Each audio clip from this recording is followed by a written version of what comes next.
How's it going, fam? It's Erica with Not Your Average EDC, and today we are going to sharpen the Reeve small Sebenza 31 in S45VN blade steel. Haven't sharpened this ever. This particular knife right here, it has the factory edge and it's just completely dull. So we're gonna put a new edge on this today, and I'm gonna run through what we're gonna use, and then we'll do it together. I always forget to do this, so let's do this time. This is the edge that we're working with.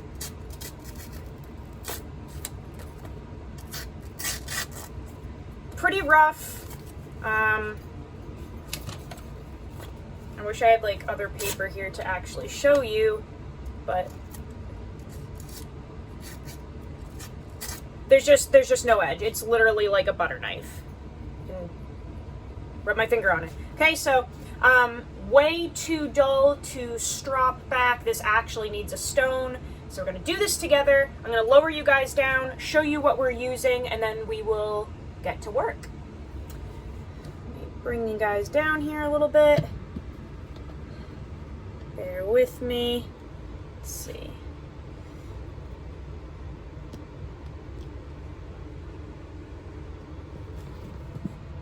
Okay, so today we're going to use the DMT 600 grit. This is a stone that you can get off of sharpeningsupplies.com. I have no affiliation with them. That's just where I order my stuff. I think they have the best prices and a great selection of sharpening supplies. So this is a fine stone, a 600 grit diamond stone. You can use water with these. I typically use a little bit of soapy water, so I do have, where is it?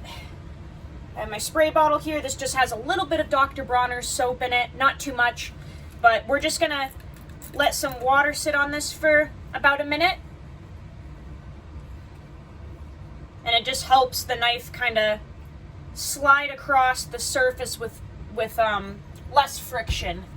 And then the strop that we're going to use today is this JRE and River's Edge Cutlery strop. This is a bat strop, so it has 3,000, 5,000, 7,000 grit compound loaded onto it. And then it also has bare leather here, and it's like very glossy, hard, smooth leather. I think you can see the light reflecting off of it.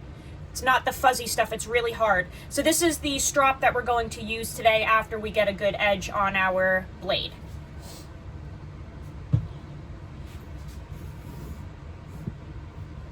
I'll lower you guys down a little bit more here. Okay. Also, this stone holder you can get off of sharpeningsupplies.com. I don't know what the prices are on all this stuff. I've had it for quite some time, and I know that inflation has, risen the prices up a little bit. So they're not really too expensive to my knowledge, but I'm not sure what they're floating at right now. Okay, so we're gonna start the sharpening process here. I've already cleaned off this blade so it doesn't have any tape residue or dirt or anything on it. We don't want that infusing into our stone. The reason I chose 600 grit is because across the board, no matter what you're sharpening, 600 grit is kind of your one and done stone for a good working edge. Typically speaking, with any steel, including Maximate, including Magnacut, including S90V, S110V, 10V, 15V, doesn't matter. 600 grit is, generally speaking, the only stone that you need to get a good working edge on your knife. It's just a great all-around stone. It has to be a diamond stone. Like, you can't take a lower grit Nanawa water stone, for instance, and get the same results.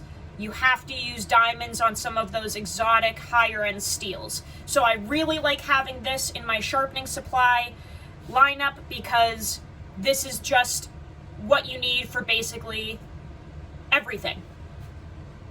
So we're going to start on one side, per usual, build a burr, flip over, do the other side, and then go back and forth and see where we're at and see if we've gotten any bit of grit back on there, because this knife is just completely toasted right now.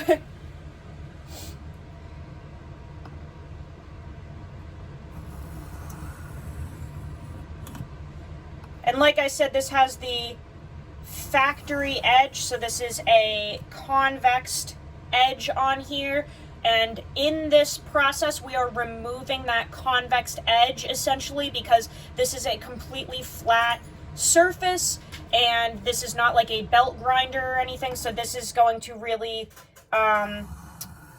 predominantly remove that convex. Now obviously you can get a bit of convexing doing freehand because a human is prone to minor errors, so in essence, under a microscope, this edge is going to be probably a hair convexed, but not like in a literal term, like you would off of a belt. Hopefully that makes sense. But obviously, you know, there's going to be a little bit of human error here with freehand sharpening.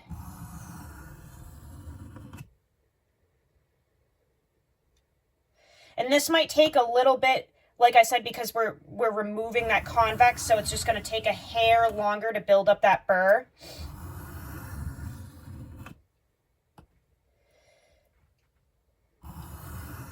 And the reason I'm not going back and forth right now is just, I haven't sharpened this exact knife before, so I'm trying to kind of get a feel of, you know, where the edge is, where the angle is. You don't want to rush this, because each knife is different.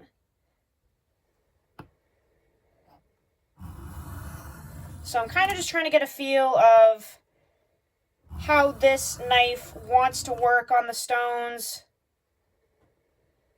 how its burr is going to build up.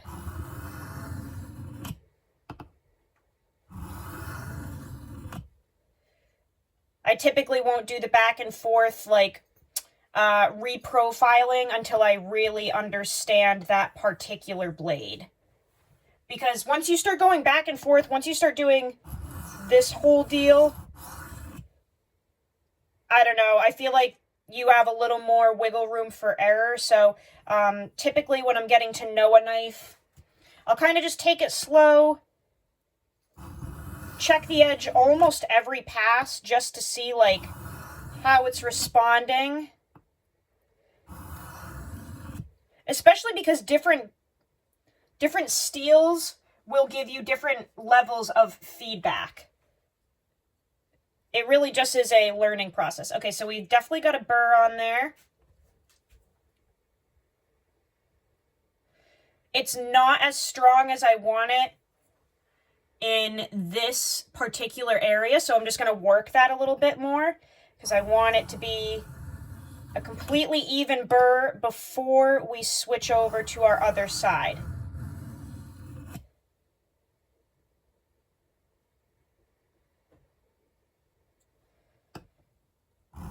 But I think the biggest takeaway from freehand sharpening is to take your time. This is not something that you want to do 20 minutes before you have to leave for work.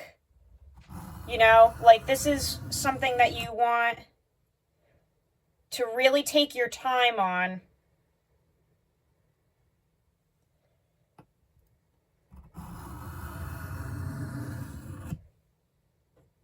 Yeah, that's feeling much better. Do like 1 or 2 more passes.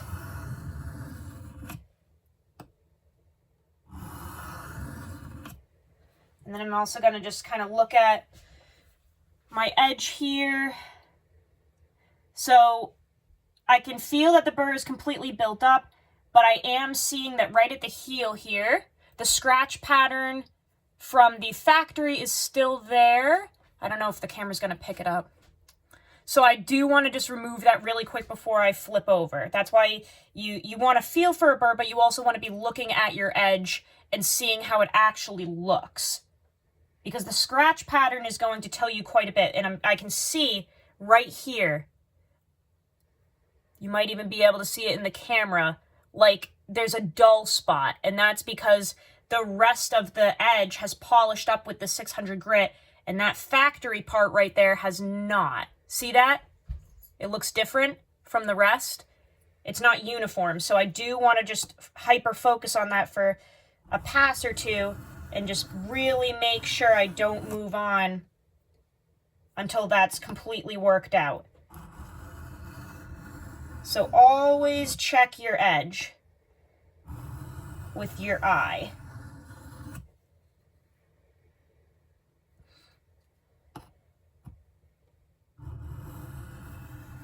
And it's always totally fine to focus on one part of the blade. You can blend everything after. So I'm just trying to work out that factory edge at the very heel.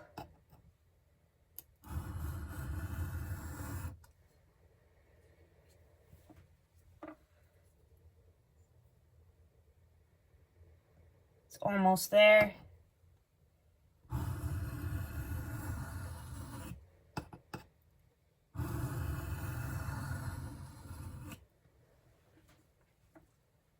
This is probably going to be a long video just because I really want to try to do this right.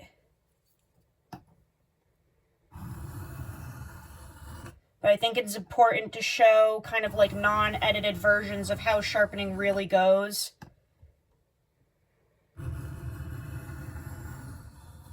Not like I have editing software anyway.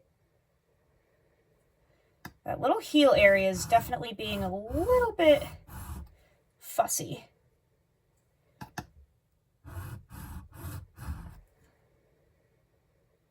There we go, that's looking a little better.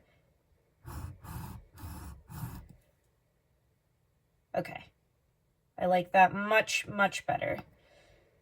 But see how I'm just using this little tiny area of the stone here and just taking my time and really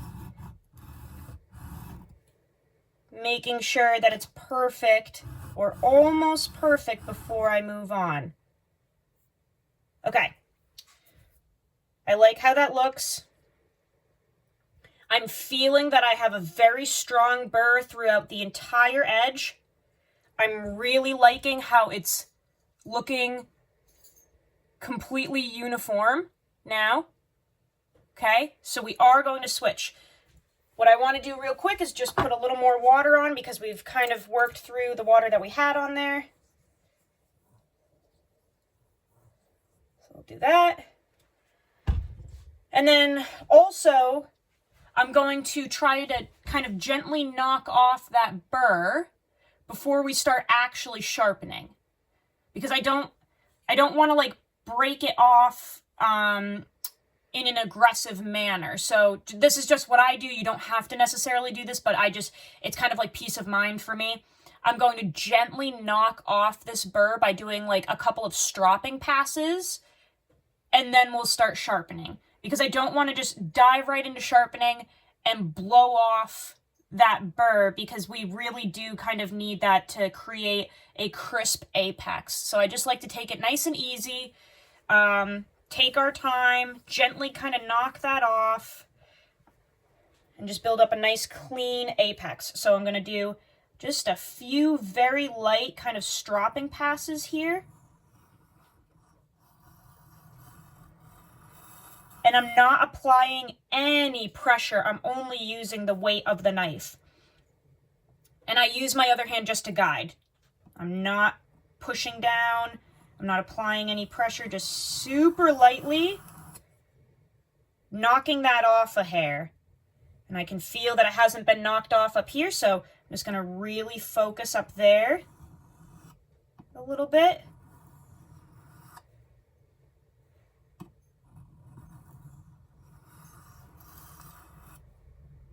Okay, so I can feel that it's been predominantly knocked off. Obviously, it's not completely gone because we're not at that point in the sharpening process, but it's been kind of deburred a little bit, and now we're going to flip over and work this side and really apex this edge. Same exact thing that we did on the other side. Now, another thing I'm noticing right here, I have my knife on the stone, and I can literally see with the human eye that the heel of this side of the edge is not touching the stone, which means that it's a little wonky, definitely convexed and not even. That's totally fine. That happens. It's human error. These are done on a belt or whatever. So I want to pay attention to that during this process. I know that the stone is flat. It's not super old. The diamond stones take forever to wear out, and they are very, very machined flat. So I know that it's not the stone being wonky, it's the edge. The edge just has a little bit of a hair of play. So that's something I need to pay attention to on this this actual side, because this is not touching the stone when the rest of the edge is. So I'm going to really take my time on this side, make sure I'm hitting all of the edge correctly. And I'm probably going to have to hyper focus on that heel in a couple minutes, just like I did on the other side. Totally fine.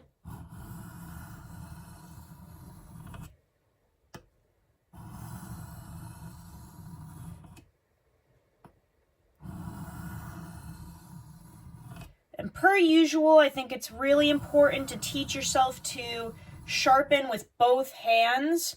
A lot of people working on this side would be working away from themselves. That's not something I recommend. I really recommend buying some cheap knives, like Ozark Trail knives at Walmart or something, some old Kershaws you can get from a thrift store, or just any crappy old knives, and teach yourself to sharpen with both hands. It's so much better when you can see what you're doing with the edge throughout the entire process. I highly recommend it.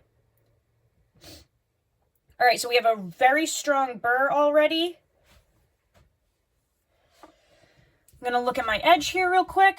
I can see right away, just like I had guessed, there are parts of this edge that have not been hit yet. I'm going to see if I can try to pick it up on the camera. This camera is really not good at the close-up stuff, but I think you might be able to see a little bit of darkness right here when I tilt the edge around, and you're going to see a little bit of darkness right here, I think. I'm going to try to pick that up.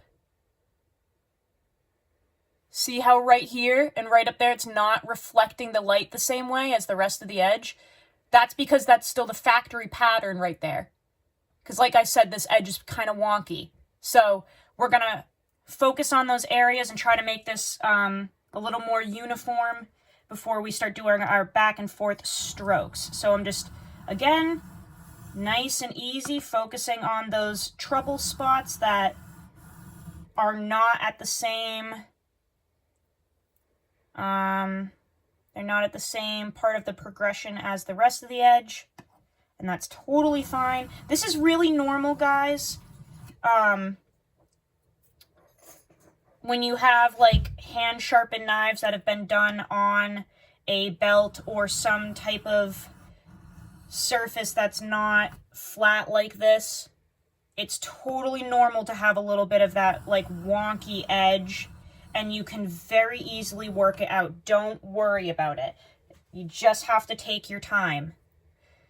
Yeah, so we're already making progress. It's not completely ready yet, so we're just gonna keep working on it until it is perfect.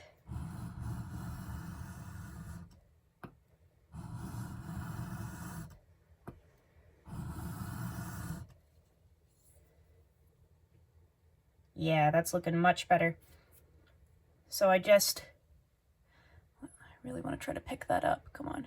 You can still kind of see that at the very top of the bevel, it's still a little bit dull, so I'm just going to keep working at it. But this really should only take a few more passes.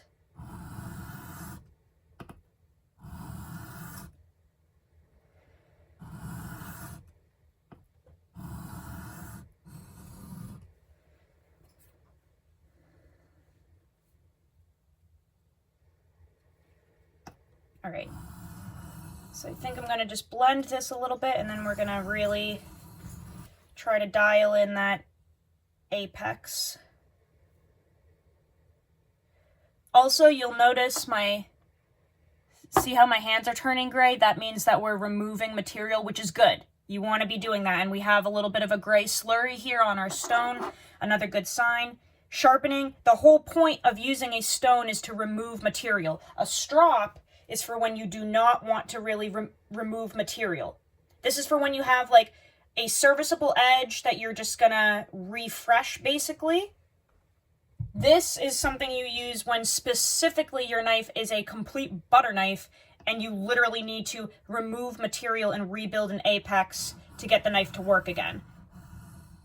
Some people sharpen their knives too much and they're sharpening it when it already has like a serviceable edge that you can kind of just refresh.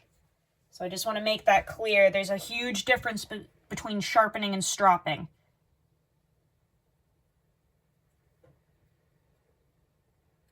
Okay, so now we're going to do our back and forth passes because the edge is at a point now where I think the pattern is even enough. I'm just wiping those metal particles off, cleaning up our stone a little bit, putting some new water on there. Okay. So now we have a burr on this side, right? So again, I just want to gently strop that off, and then we're going to do our back and forth passes and really dial in that edge. So take it like this, just with the weight of the knife. I just want to very gently knock that off a little bit.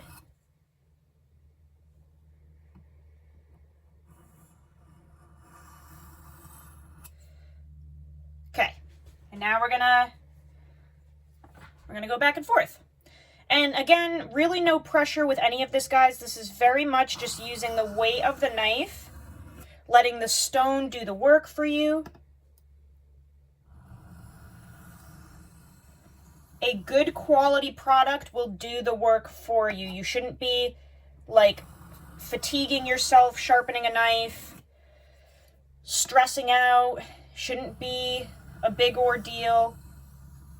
You just need to get good supplies that are specifically made for the knife that you have.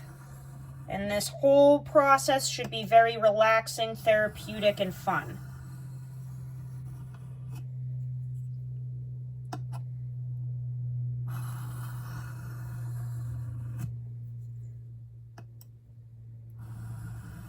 I can also see now with the naked eye that the edge is contacting the stone throughout, not like before where we had wonky areas, because I've really removed a lot of that play from this sharpening progression. So that's a great sign. You want the edge to be laying flat the whole time throughout. I'm just gonna feel where we're at here. Always good to continue checking. Feels like we have a decent amount of bite. So I'm thinking I'm gonna check the edge right now and just see where we're at. It might be a little rough. If it is, we will do even lighter passes on the stone, a couple more of them, but I do just kind of want to see where we're at right now, if we can like cut paper at least with the edge that we have. Hopefully I'm in my in frame. I think I am. Oh, I'm not. I'm sorry, guys. I thought I was. Here, hold on one second. Let me turn you guys. All right, I'm working with like literal microscopic pieces of paper because I have nothing else, so I'm really sorry. But let's see if we can get this on camera here. Okay, so see how we're cutting through paper now, and before we couldn't? That's a great sign. I'm feeling that it's a little rough, so I'm just gonna do a couple more passes.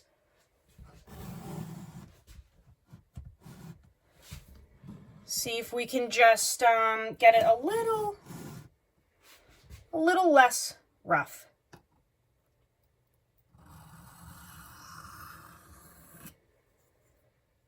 Because there might be like some microscopic little pieces of burr on there that are flinging around. That's also something that can happen with specific steels, guys. Don't worry about it. Like, Sometimes the burr wants to walk back and forth. Sometimes you have a foil burr. All of that is pretty normal, and you will learn how to work through that as you continue to practice, so don't fret. All right, gonna just feel this again. I can feel that there's a little bit of a burr right at the tip.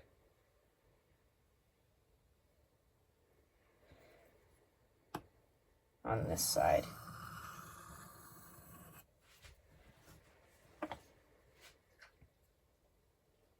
Okay. Let's see if that's any better. I need more junk mail. So I actually have paper to cut because I'm working with a receipt from Reeve right now that I've already shredded to bits, and it's just not the best. Okay, this just has a date on it, so I think we're good. I messed up yesterday. Okay, so see how that's much better? And we're just, like I said, we're just taking our time. It's okay if you don't get it perfect the first time. Sometimes you just have to do a couple more light passes to really knock that burr off. That's normal. This is going through much cleaner. I like that. I think this is totally fine to move on to stropping. And we're going to really hone in that edge. Okay. So because this is S45VN, and because we're already 30 minutes into the video pretty much, I'm just actually going to use this 3000 grit side and then stop there because number one, I want to keep the working bite that I have created with that 600 grit stone. And also, this is a progression that if you move through the whole thing, it will completely polish your edge. So I don't actually want to do that with this particular knife. So I'm just going to do the black side here, and then that's it. And we're going to stop there. And it should keep a nice toothy edge, and it shouldn't polish it completely. We have a lot of bite on this. I don't know if you'll be able to hear it. Hold on. So just touching my fingers, it's biting. It's crunching. And I actually really like that because S45VN, in my opinion, performs the best when you keep a toothy working 600 grit edge on it and you don't glass it out. That's just how I like to use it. So now we're going to strop. And again, because I don't want to polish this, I'm actually not going to do 10, 10, 5, 5 type deal. I'm actually just going to do a few passes back and forth on this, and that's it. And I'm going to just leave it at that. There is no one way to strop a knife. It depends on the steel. It depends on what type of edge you want. It depends on how refined you want to leave it. If you want to create a mirror polish or not. Sorry, I think there's there's a piece of sand or something stuck in there. There are many ways to sharpen and strop. That's another thing that I think people get nervous about is everyone's saying something different. You know, Peanut Gallery always has the one specific way to do things, and they say if you do anything else, you're gonna screw up your knife, or you're going against Cliff Stamp or something ridiculous. There are so many different ways to achieve different types of edges, so don't get discouraged. There's not one specific way to do this. It really depends on what your needs are. So I'm just very lightly doing some back and forth passes here. Just refining that edge a little bit, not aiming to polish it up, not aiming to glass it out. Just gently refining. Not applying any pressure at all. Just using the weight of the knife. All right. So I'm going to feel where we're at. Now also, just a heads up, a leather strop has some give, clearly. Even if it's hard leather, like there's always a hair of wiggle room. This leather is pretty hard, but it does have a little bit of give, so naturally it could convex your edge a hair, depending on how long you use this specific supply for. Just a heads up. This still feels pretty bitey. I'm not really feeling that there's a burr anymore on there still.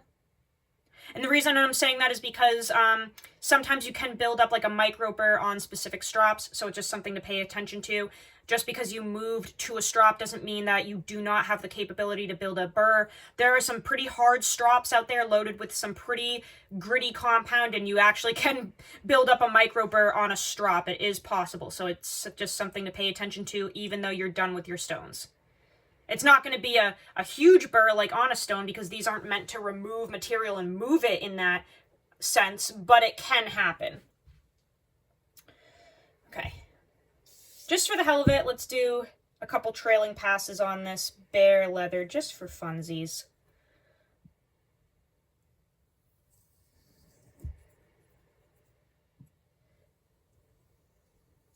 I like trailing passes. I like kind of ending with those just because, I don't know, in my crazy mind, I feel like it just adds the last finishing touch of refinement in the correct direction. But I'm a crazy person, so who knows if that's true or not. Okay. If I could get like one last piece of paper. All right, let's see if this is okay. So I would say that that is a nice toothy, more than acceptable working edge. We started with something that would not even grab paper, and now we do have an edge that is moving through the paper. It's catching. I can hear that it's nice and bitey. It does not seem to have any hang-ups. The scratch pattern is uniform. So in my mind, for a working edge and just using those bare supplies, this is plenty good enough for the average person. And yeah. Is it hair popping sharp? Probably not. We can check, but I don't know if it's gonna pop hairs. Okay, so it actually, oh cool. Okay, so it is popping hairs, it is shaving, so that's kind of surprising. I don't know if you guys can, so we have hair on there. Come on, pick that up. Yeah, so those are all my little arm hairs right there. So it is shaving hair. So I would say that's plenty sharp enough for your daily tasks. And the cool thing about these Chris Reeve knives are, the more you sharpen them, the better they get. I know that sounds crazy, but I'm being serious. As you naturally work through that convexed edge, maybe some fatigued steel, you're unlocking the capabilities of S45 more and more each time you sharpen. So just something to think about. It doesn't have to be perfect the first time, but I would say this is plenty sharp. It's good to go. I can carry this and use it, and it's going to absolutely move through everything I need it to move through. And we used, a very minimal amount of supplies. So I hope that helps you guys learn how to sharpen your Chris Reeve small Sebenza in S45VN blade steel. Thank you guys so much for watching. I really appreciate all the support. Go use your shit. Learn how to sharpen your knives. And I will see you on the next video. I love you all so much. See you soon.